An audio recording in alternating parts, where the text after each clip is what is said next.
Okay, so we're going to move on to the demo now. And we're going to this time change the neutral light scene into the scene with moonlight and artificial light.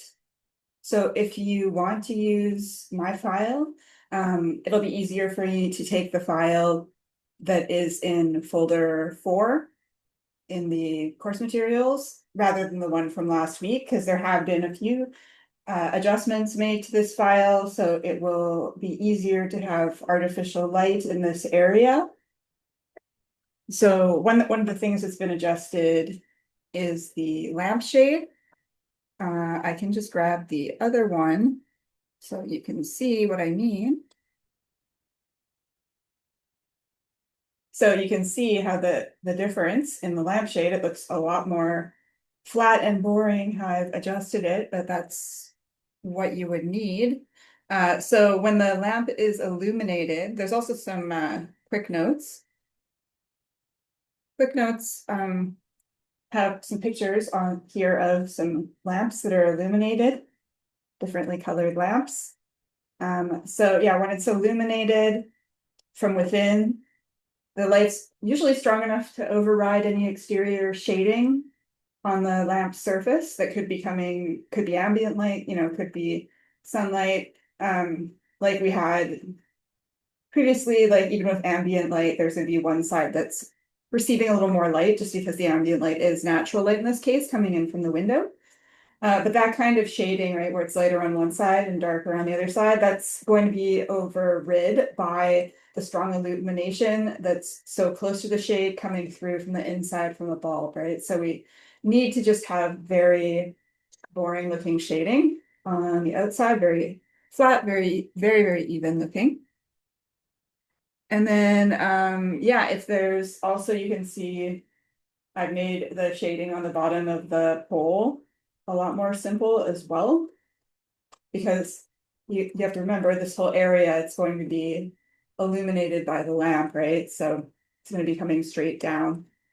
So I have updated that area as well as the chair, because it's this surface and this surface, they're not going to be dark anymore, right? They're right near the lamp, so they are going to get illuminated quite a bit.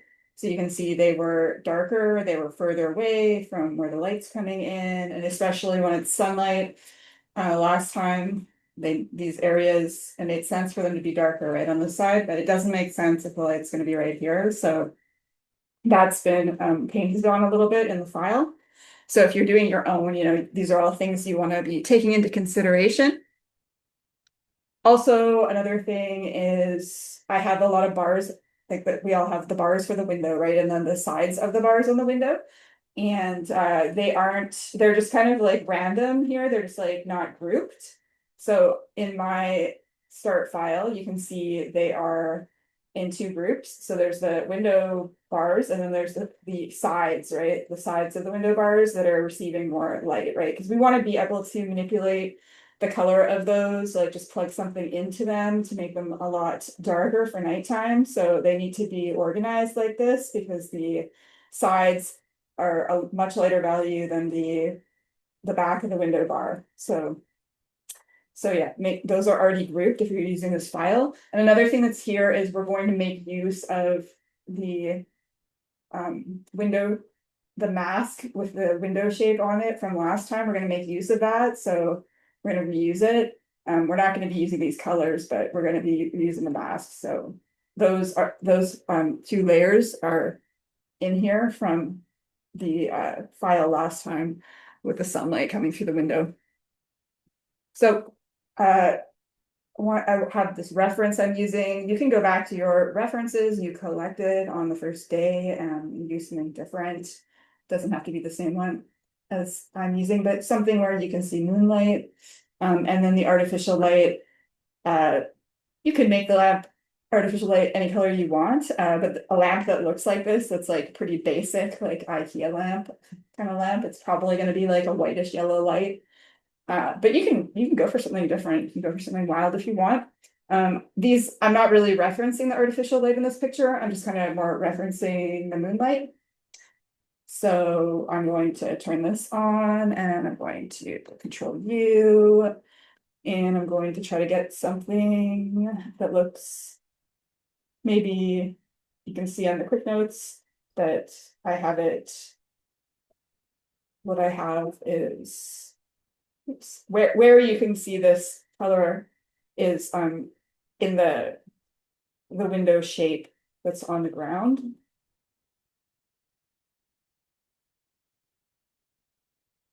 The light shape of moonlight coming through the window that's on the ground. You can see that on the quick notes, right? So it's a, and you can start over, you can press colorize and start over if you want. So it's a nice blue color. Maybe I'll even like just go over here and grab this and just fill it. Just do that to start. Uh, Doing that, it's pretty saturated, so I'm going to now adjust it from here. So it doesn't need to be crazy saturated. And maybe it's a little more of a blue color. Well, it doesn't really need to be darker. And then, but the shadow color,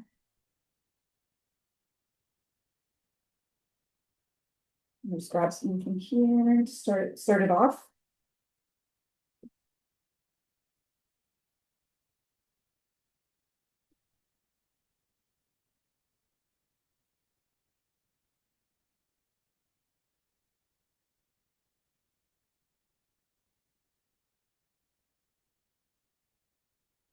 Okay, now that I'm over here, now I'll select the couch and the picture frame and the couch and reverse select them.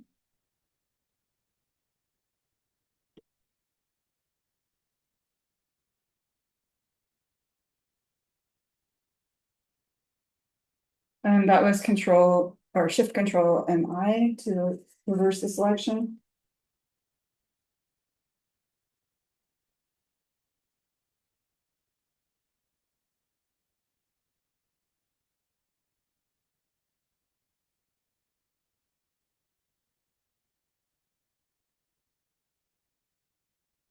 All right.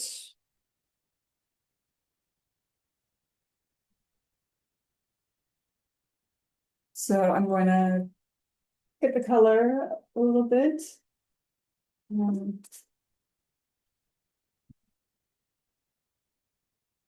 It's significantly darker than what's on the slide.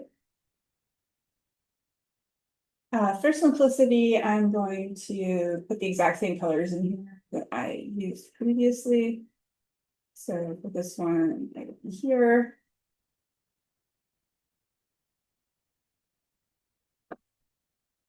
And for this one, it would be actually a lighter color. And then the foreground layer is also going to get a multiply layer. And that one would be this color.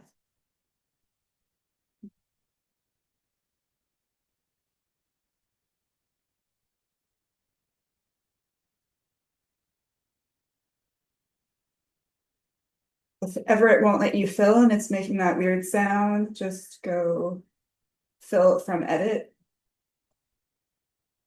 I don't know why it does that sometimes, but I'll just go to edit and just choose fill and just choose foreground color. And the problem probably won't come up again.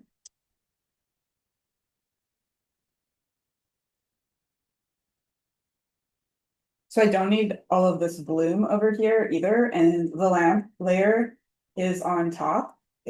You should put the lamp layer, it's going to have its own illumination coming from inside, so we don't have to worry about, like on the shadow mask, we don't have to worry about creating bloom or anything around it, and we don't have to worry about painting on the lamp because we've already put it above, right? So if you're working on your own work, take the lamp folder and just put it above.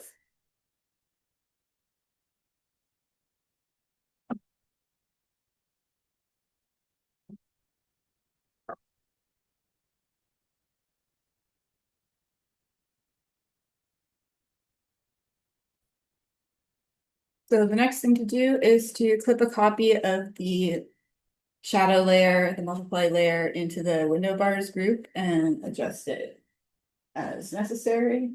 So we can grab one of these, another one of these, and put it down into the, down here. Oh, I didn't mean to do that. Just want to take that. I can put it there for now. And put this into the window bars. And maybe I want to fill it with this color. So it matches what's around it. And then the window sidebars are almost white. So these need, then you need to actually take the value of the white down, and I can do that with a selective color layer.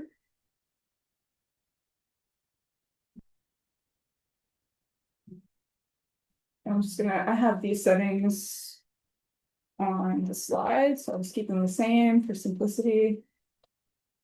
+8 -34 and +59.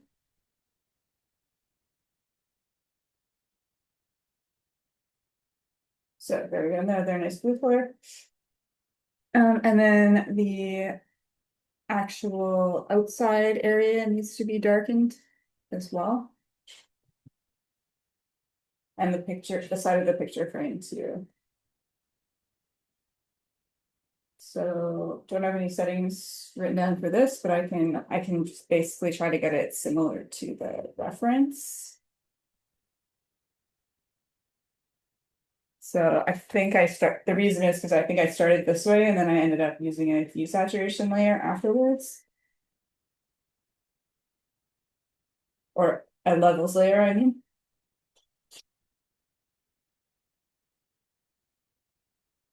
Probably, maybe I'll just only use the levels layer. Because a lot of it is the value needs to be very different.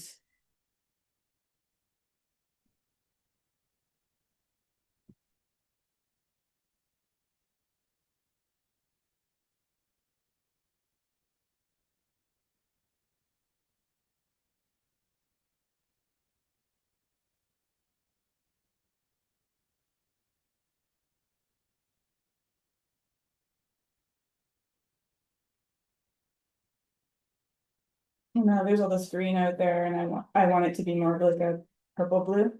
So I wanna lose the green.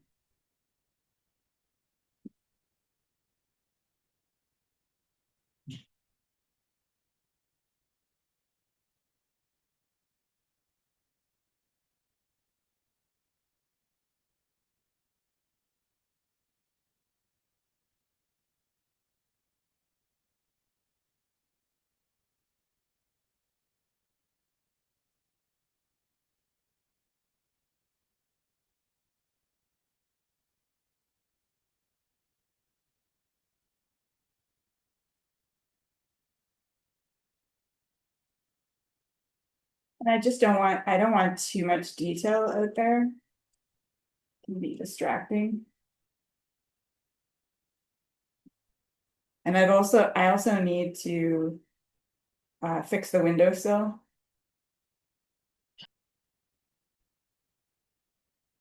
So I'll first cut out the windowsill area.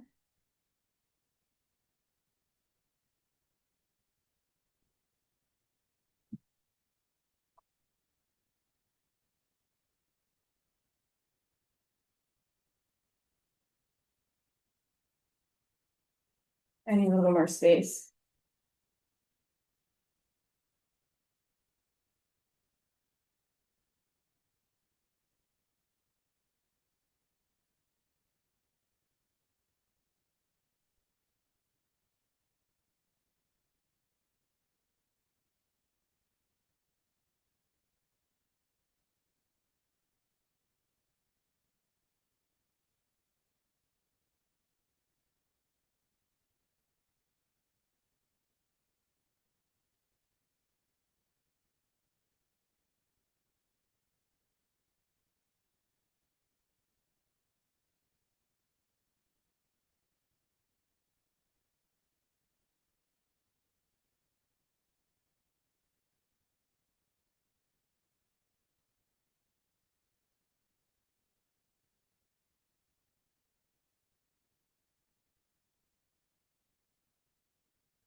Okay, so there's that windowsill.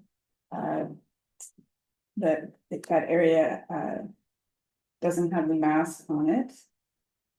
And now I can go over to it and I can put a copy of that selective color layer because the windowsill is almost white, like the window sidebars are. So I want it to be the same color as the window sidebars.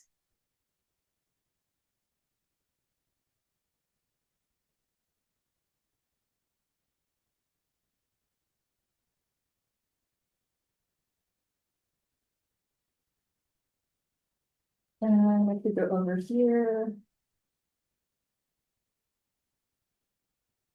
and make sure that the rest of this area isn't especially dark on the windowsill. It's like just because it's becoming darker as well, the part that's in the shadow, and I don't want that part to be darker. Here, right? I just want the white part to be lighter.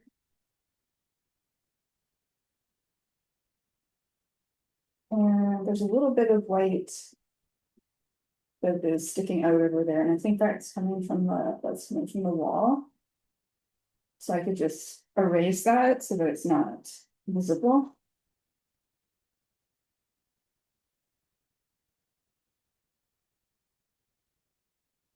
That doesn't look distracting. Okay.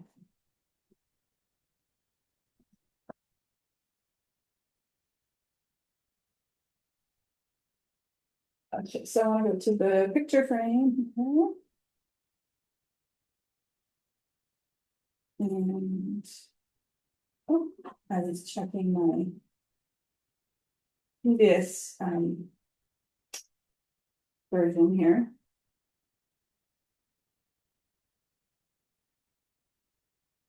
Or maybe I just left a layer in here. Yeah, I think I just left a layer in here with picture frame. So I'll just leave this as it is because it's already in the file here. All it is just a little bit of value on a darken layer, darken mode. It's called multiply. So you can see on a normal layer, even on a normal layer, it's basically doing the same thing. It's no different than on a darken layer.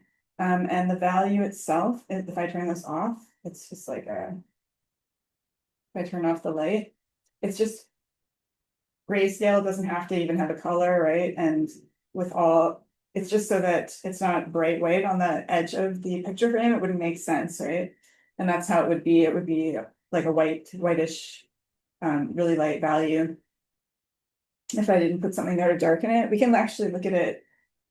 You can see how much it's being darkened there. It needs to be darkened that much so that it can be blue, right? Like the other, like the edge of the windowsill and the rim lights needs to be more of a blue color.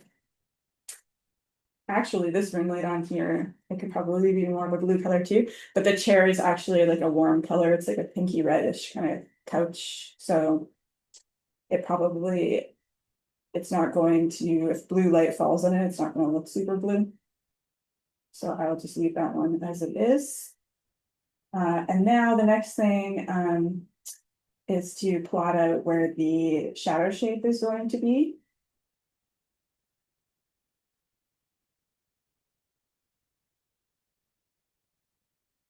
Trying to make sure that's all closed, and I can make a new layer above everything and actually make a group and put the layer in there, and we can call this shadow plot. We need to figure out the area that's going to be lit, that can be lit from the lamp, and the area that's going to be in shadow. So the first thing to do is to we're going to simplify the chair to just a box shape.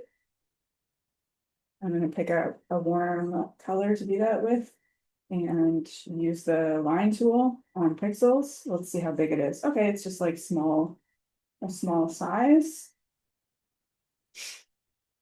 And I want to find that this is like the thickest, like if the light's coming down, it's gonna hit most of the surface, and like then we know the terminator is gonna be like around here. And over here, the widest part goes to about here.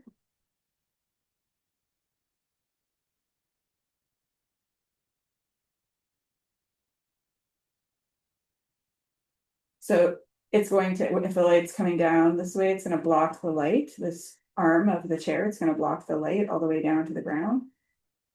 So we can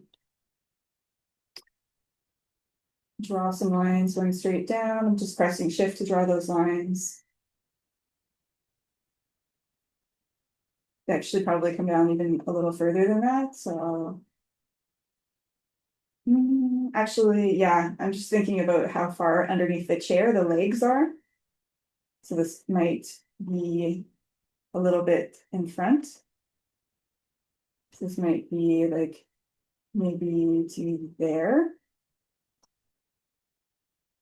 And this would be a little bit in front, and a little bit in front of the chair leg, something like that, probably.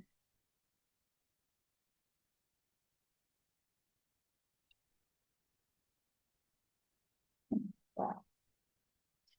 And then over here, you can also draw. Yeah, we can kind of see roughly estimate the angle, like we can look at the walls, and we can look at the where the chair legs are, right? We can get an idea, get a sense of where a perspective line would be going back in space here for this box. Maybe it could be even a little bit lower or a little bit higher.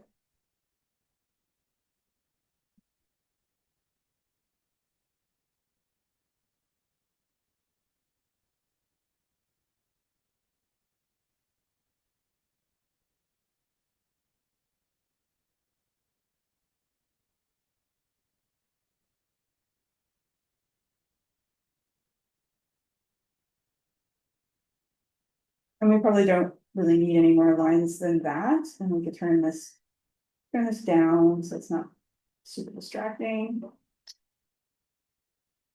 And then we can choose another color and draw the light angle lines from roughly where the light bulb would be. So I'll choose yellow for those lines. So I'm gonna guess the light bulb would be like right here. And I'm gonna go through the corners of the box.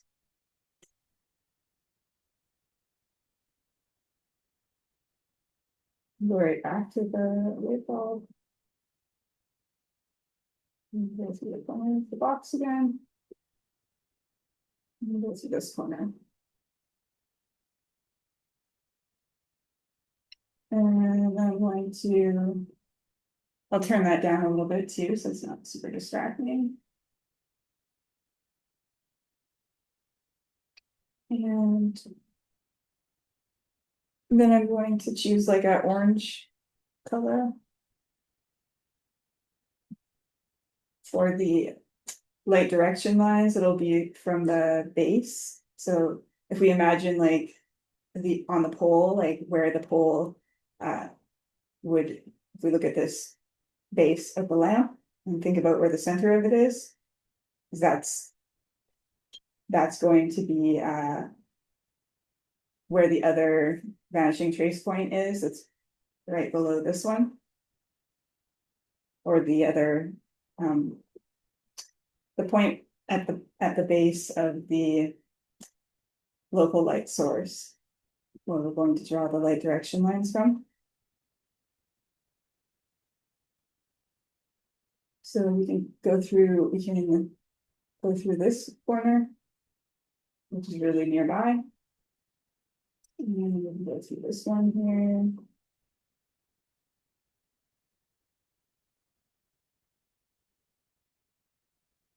And over here, it's not, the light isn't gonna really extend that far. It's more important to just understand where it would intersect with the corners that are over here. So basically, it's pretty simple, right? Like we're just going to, if we go from the intersection points, like we can't see this intersection point, it's over here. And then we have the other one is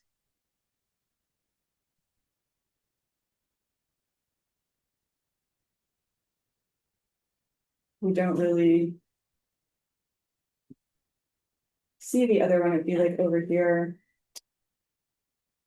Yeah, it would be like where the orange touches the yellow here, so not the red of the box, but where the orange touches the yellow. We can turn the box off actually.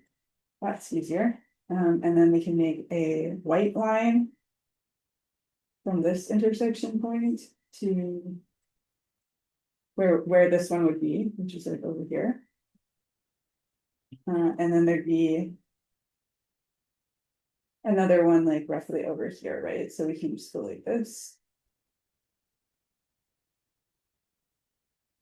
So we didn't really need to draw those lines to figure this out. It's pretty easy to understand. But yeah, it's good practice, right? Because sometimes it'll be a more complicated shadow or light shape that you have to figure out. So basically, our light, we know it's going to hit these surfaces and it's going to be blocked by the arm of the chair here. And then as we go over here, it's going to interact with the other light, like the two light shapes will overlap each other. So we have this other light shape already over here, right? Let's just see. Yeah, the light would be, I can draw another line here.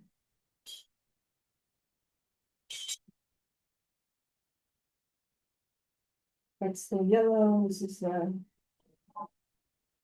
did I put the orange on the yellow? Yeah, I drew the orange right on the yellow. So if I go through here to that bottom corner, so I've got another area over there, all the way over there. And I'll go back to the white.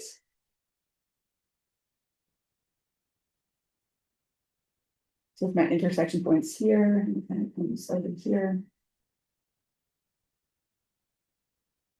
Yeah, so the light would be coming here, it'd be over here, it'd be blocked by the chair here and over here, but we already have this other light shape. It could go over here, right?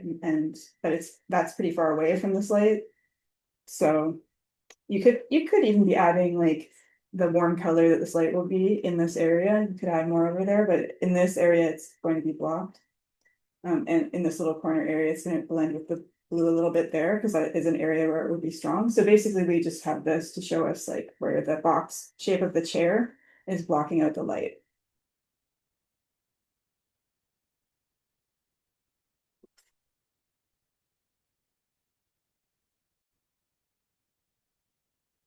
So now it's time to paint the light being emitted from the lamp. And at first it's not going to look bright, right? We don't have to worry about the value and the color of it right now. We just need to paint the shape. So it needs to be like the references, right, for this type of lamp. It's going to have this umbrella shape. And the lamp is pretty close to the wall. So the umbrella shape will be near it. It's about the same distance as this lamp here. And it's like, they're both like elevated on a pole.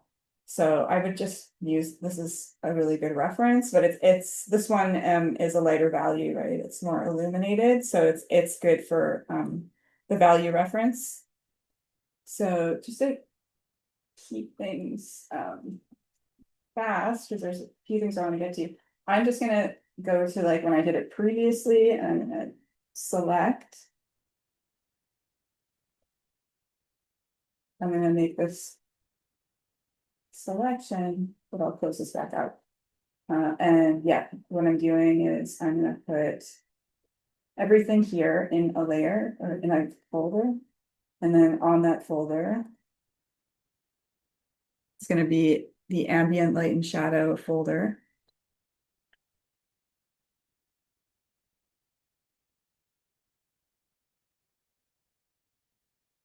And because it has the moonlight, right, which is the ambient light in this case.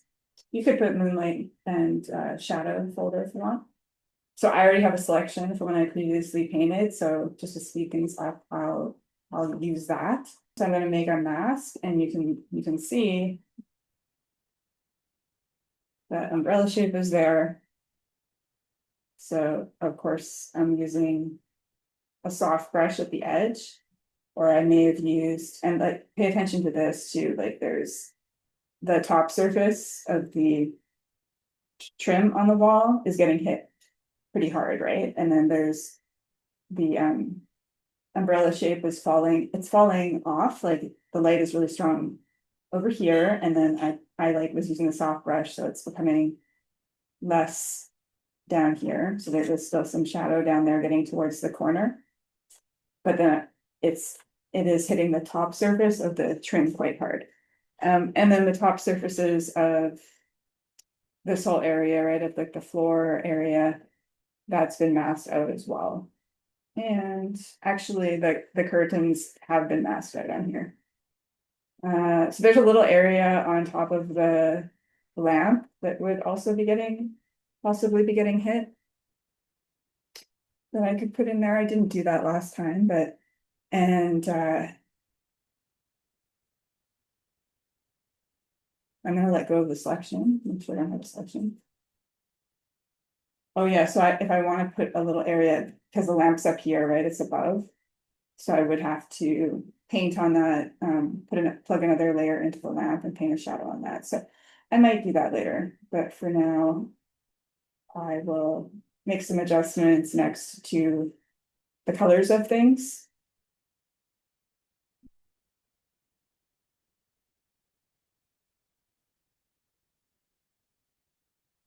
Or first we can get the actual lamp looking like it's illuminated from the inside and then make adjustments to colors.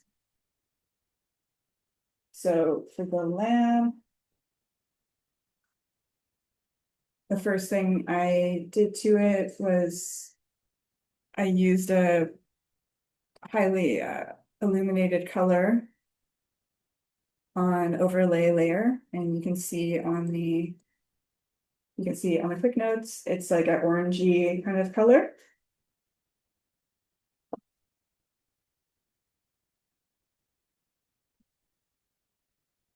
So I'll just plug this in and select this area.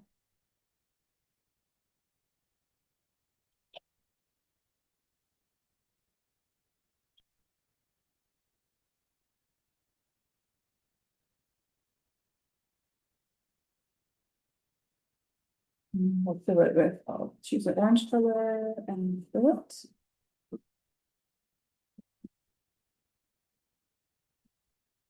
And change it to overlay.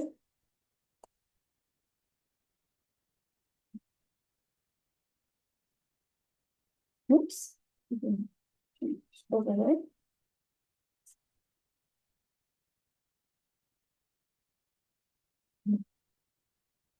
And yeah, that's like much brighter than what's on the slides.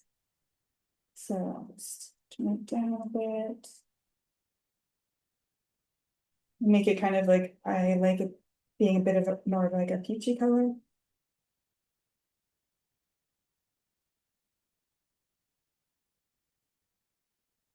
There we go. That's pretty much exactly what's on the slides. A golden warm kind of color. And then I'm gonna clip another layer with a color dodge mode on, and it will also be a warm color. And I'm gonna use the gradient tool on the mask this time to make a shape.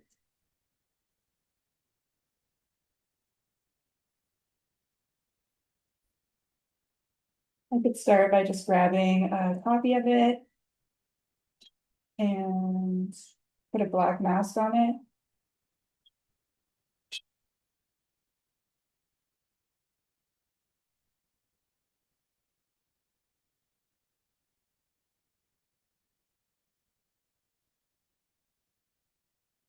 I just had the older version that I did turned on for a second, so I accidentally had that on. I just turned it off.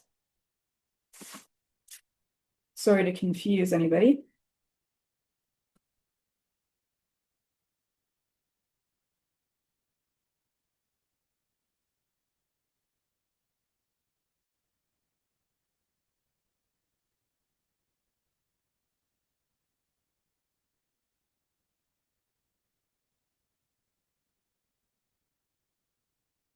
So I'm gonna put this one onto color dodge.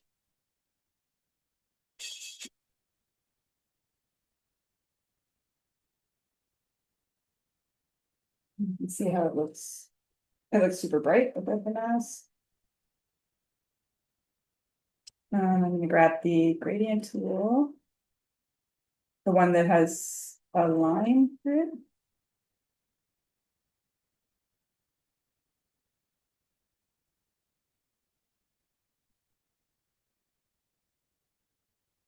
There, that's what I want.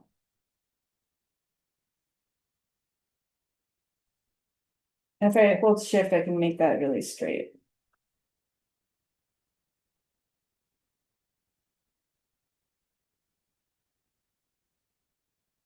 That looks pretty good and pretty similar to what's on the quick notes. And I can also adjust the color.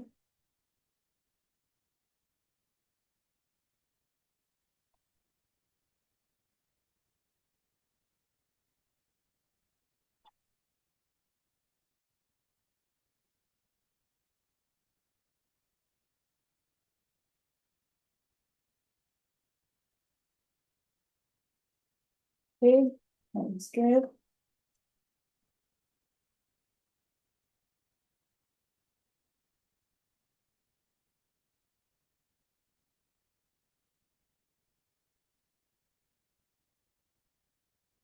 So I want the wall area to have a color in it. I also want to add some more saturation in this area here and also on the floor, right? So the mask I have on the group here that has the masks out the lit area from the lamp. I can use an inverted version of this mask for the floor, the chair, and the wall and the trim areas to add some color into them. So I can make adjustment layers. I can select it and make adjustment layers to do that. So I could start with the wall and get a hue saturation layer and plug it into the wall.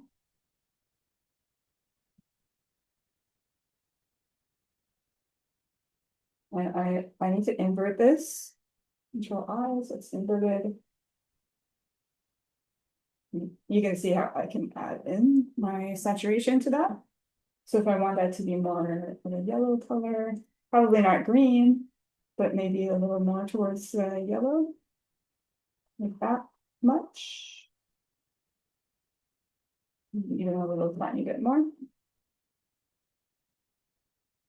And this is more saturated than what I have on the quick notes. So something like that is really similar. Maybe that's a little too green for me still. Yeah, something like that. Okay, so that's good. And then I'll make a copy of it and put it into the trim.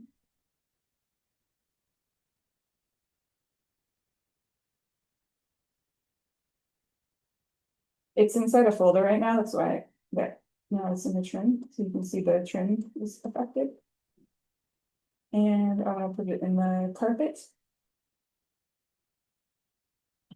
I'll put it to the floor here.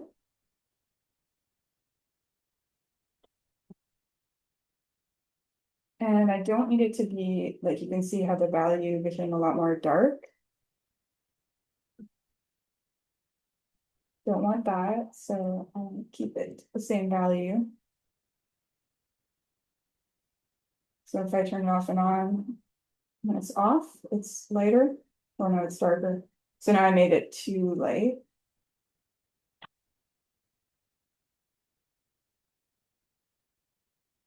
So now it's basically the same. Okay, so now there's like a lot more of a saturated purple color in the carpet. And even more so than what I have on the quick notes, which is a little much. I can turn it down. But something with the saturation is that sometimes you can change the value just by changing the saturation slider. So you may want to go Control Y again to see if you did. So you can see how much it's a big difference again now. So if I turn it off, it's darker, and it's lighter if I turn it on. So now I can, it's a little darker. Turn it off, it's lighter. Turn it on, it's darker. Okay, so now I'm gonna turn it up a tiny bit. It's close enough, I think. And then another area I want to add saturation to is the arm of the chair.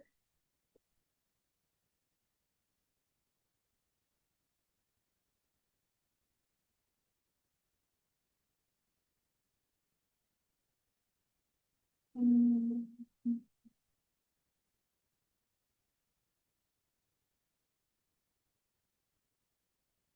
So that's a little much. So a bit more than what I have on my quick notes, so I can turn that down a little bit so it's not crazy. Let's maybe up a tiny bit more.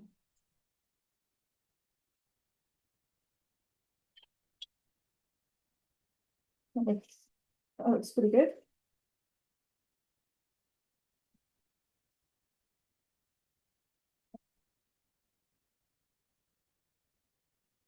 Let me see if there's anything I missed here.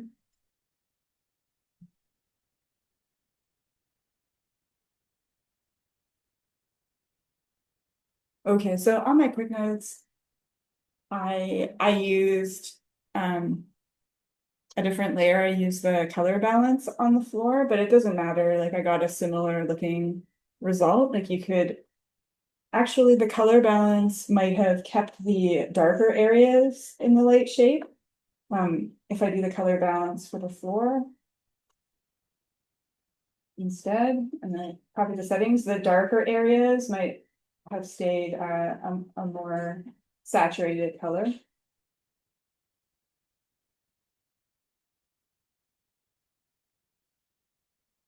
So you could try those settings instead. So for midtones, I have +15 going into the reds. I have -14. And for the blue, I have +22.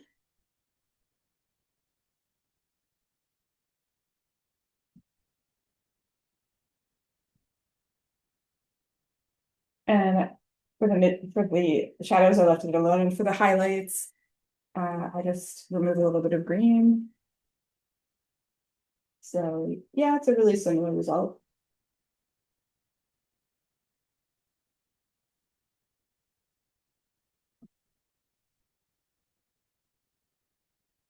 And then there's something more that we could look at too. We can also look at how I do laser type light and add some of that into here.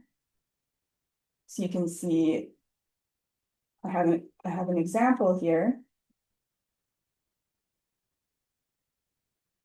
I've added in some laser light here with vectors. And I can show you an application of that in illustration I spent longer on, where it's actually like a nighttime plein air, like outside the view from where I live in Burnaby. And I did change what I saw quite a bit, but there really is a high rise that has a glowing LED light along the side of it. I couldn't find a picture of that building, like a photograph of it, but you'll get the idea when you see it. And if you're ever around the Brentwood area at night, you can see this building. Or even if you're coming from like Commercial Drive and you're going towards Burnaby, it's like a big tall building and it has this laser going up the side of it, or it's not a laser, it's like an LED light. in this cool shape. And there's lots of other glowing lights in an area with lots of high rises, like where I live. So if we look at it, it's quite a few layers I ended up using here. So there's this layer has a lot of, it's a linear dodge mode layer, and it has a lot of glow in a lot of areas, including a lot of red glow around there. So that's what makes the red glow kind of uneven. And then if I go auto select to the laser, well, everything that has to do with the laser is red. So I know this is the folder down here. I'll turn off auto select actually, don't want to leave it on by accident. So there's quite a few vector layers using the line tool. So this one has already been rasterized.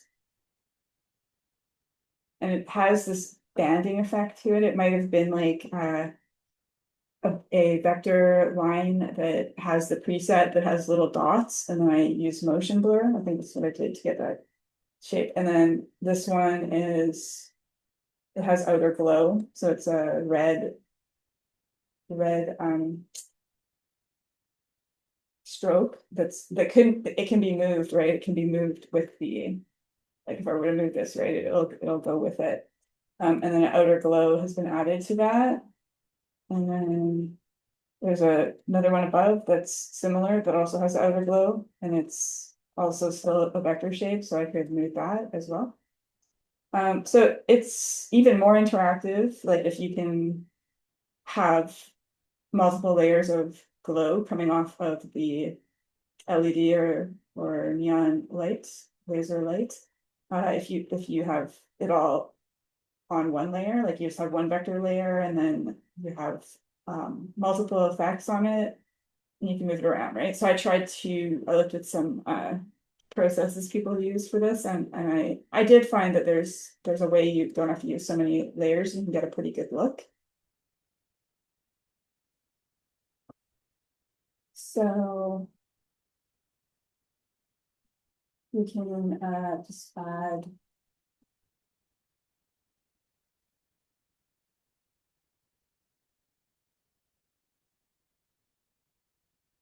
a shape on path. This is how I get it interactive. I can get it interactive if I make a shape on path mode. I'm able to get a path where the stroke will move around in an interactive way. If I just used path mode and I just use like the pen and then I go stroke path, it turns it into rasterized pixels immediately. So I can't move it around, but this is like a sneaky way of getting something that is interactive. So yeah, this is only 1 pixel wide, but I can make it wider. So there's no fill. There's just 1 pixel wide stroke on this. And then I can, at this point, I can go and get the pen tool and I can say yes, yes, yes, I'll make changes to it. And then I could delete this one. And now I start to have this path that also, if I go back, it's also still a shape. And I could say, that's strange. And I'm not seeing the color, any color on it. Oh, that's just because this is it. Yeah, I had that turned on when I showed you the other LED that I made already with the path. So yeah, you can see it's still a shape, even though it's become irregular. So I'm going back to the pen tool now, and I could go like this. I can make it look like it's some kind of party lights hanging. Oh, I don't need a ruler.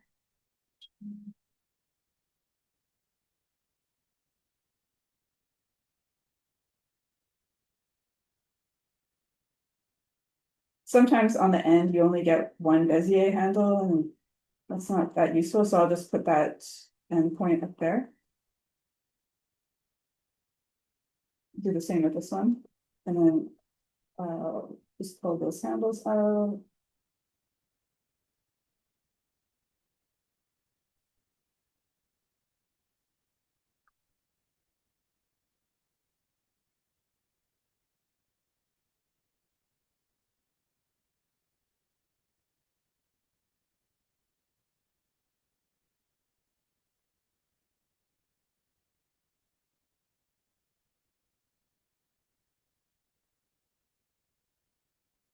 Okay,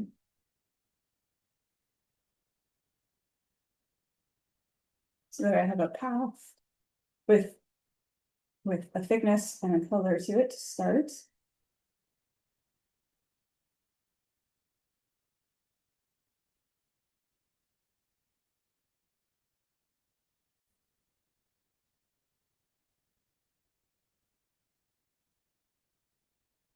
So you can see I can also, I could not only change the width of it, but I could change the presets too. I could make it look like it's little dots.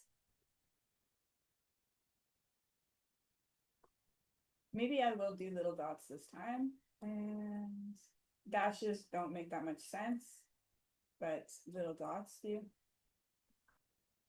I wonder why it's not changing size. Oh, I'm not on the right layer, that's fine. Gotta go back to the layer and change the size. So I'll make some kind of bigger dots, yeah. And it's all interactive. You can always go back and use the pen tool and move the Bezier curves around later. So I'm going to double click it and I'm going to get a outer glow. And you can see some of these layer styles, you can have multiple versions of them, and you can for the drop shadow, you can have many multiple versions, but with outer glow, it's one of those ones where you can only have one type of layer style, that's okay though. And I like this orange. So I'm going to keep this orange. I'm going to keep it on linear dodge. Let's see. Yeah. These are my same settings that are on the quick notes. So it's basically the same. But yeah, I can make it if I want to make it a little wide, a little larger and like make the opacity stronger. I can definitely do that.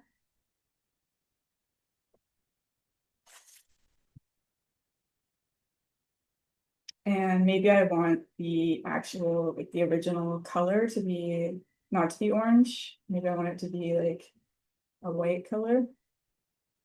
And maybe actually a little smaller so that it will look like the center. And then if I go back to the outer glow, maybe I want to have this one be, let's see what overlay looks like. Or color dodge. I just want to make sure. Ah, that looks pretty good. Lighten looks pretty good. I want it to be transparent, but I want the color to be visible, right? That's part of what I'm going for. So yeah, I definitely want that color to be visible, and then the size, the spread. Okay, there we go. The color, when I turn the spread up a little bit, the color is a lot more visible. And I could turn this size down.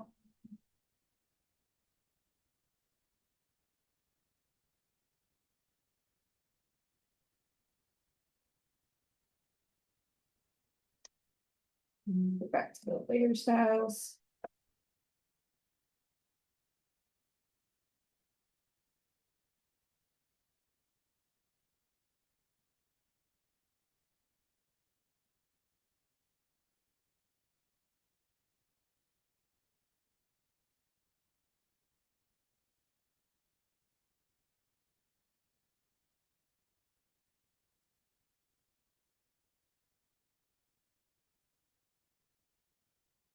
Light and color looks kind of the same as lighten. Lighten actually seems like it might have a touch more color. Okay, so then we can have also, we can't have more of those, but we can have drop shadows and they look really similar.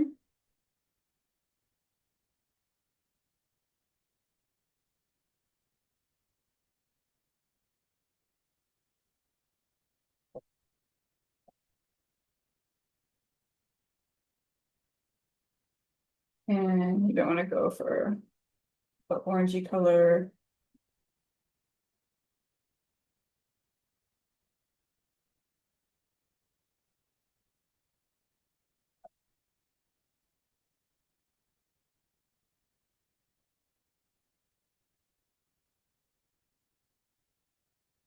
going towards the red, I'm shifting the hue.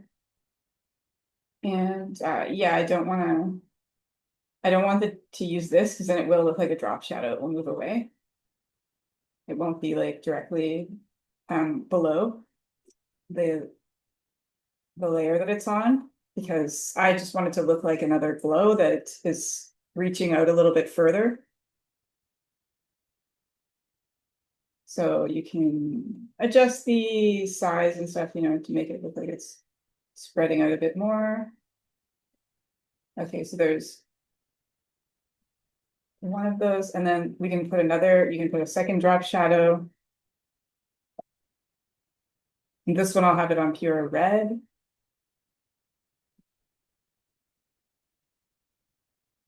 And again, I want to, yeah, I want to keep, I want to have a really nice bright reddy color, or maybe even a little bit more to the orange.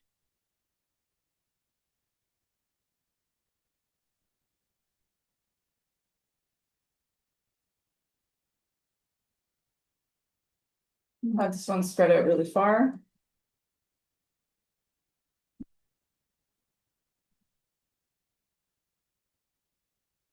And you can have as many, you can keep pressing the plus button, have as many of these as you want.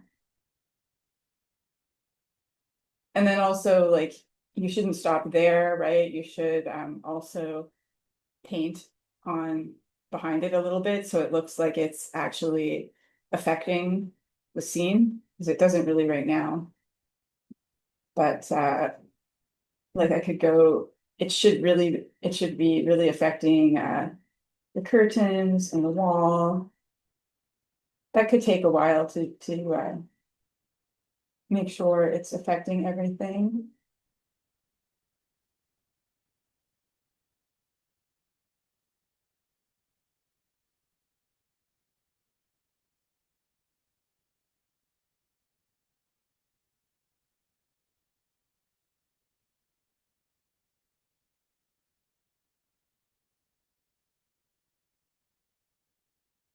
I might actually paint it, because there's this blue shadow over top of everything. Maybe I would go to the where the blue shadow is, and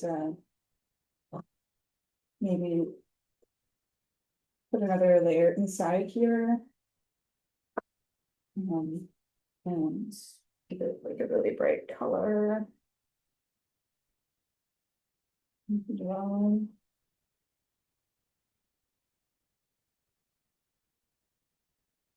Linear dodge or color dodge.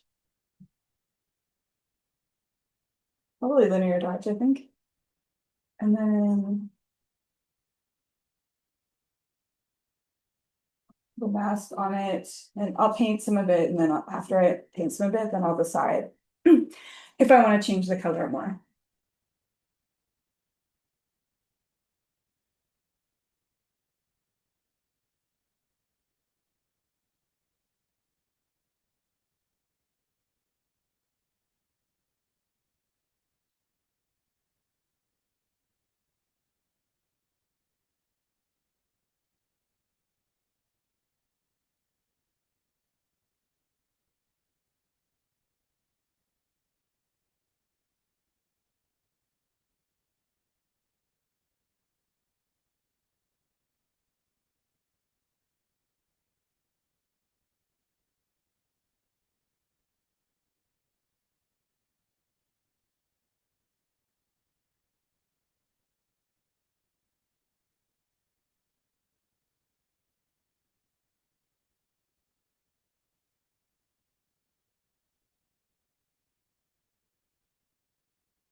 I didn't have a mask on those curtains.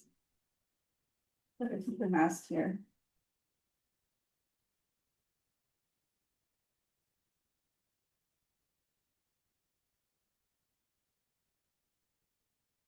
Maybe I'll just use the soft brush. Whoops, I didn't mean to do that. Oh, I turned on a mask. In the channels, I accidentally turned on a mask.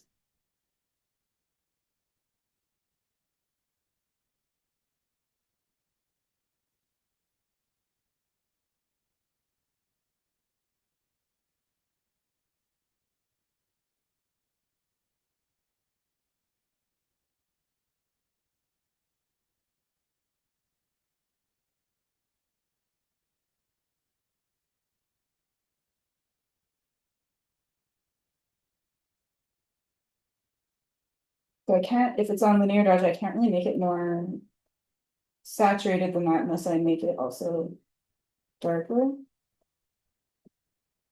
I change it to color dodge. On color dodge, it actually looks a lot more saturated.